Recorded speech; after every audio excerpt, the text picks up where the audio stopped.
Home Depot, near 52-week highs. It's outperformed a lot of the other retail stocks as far as I'm concerned. It's been the better player that we had covered back here in 2011 when we were buying down here at the lows around 30, that Home Depot would make a recovery. And over the calendar year so far, we've gotten right up there. There's going to be a conference call that comes out on the Home Depot. I can give just a couple of highlights. It's been a great mover. They've executed well. They've executed well, in my view. And we will go more into what Home Depot has to say on that conference call. HD is the symbol.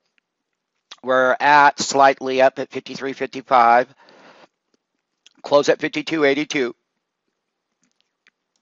And once again, when we buy retail, we always go for the quality and where the growth will be. Even though that the economy has been slowing, people were revamping their houses, obviously, and spending money up there at the Home Depot again. So seasonality wise, growth wise, there's lots of things to consider. We'll talk about that later. I can tell you that the EPS estimate was 287 prior to the release, and consensus was 292. Home Depot expects an EPS of 295 for the remaining of fiscal 2012. That is up from the prior guidance of 290. Q2 EPS was 4 cents ahead of the consensus. Excuse me, 4 cents ahead of those consensus.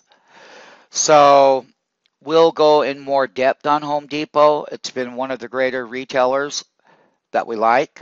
There will be a conference call that we'll be sitting on. Once we get the information, we'll update the rest of the MMT network. Big mover, Home Depot, one of the bright stars of calendar 2012 as far as being in that sector and then picking the leaders in that sector. And yes, you can still buy and invest, but you better know what you're doing and you better have the right company. This just happens to be one of them.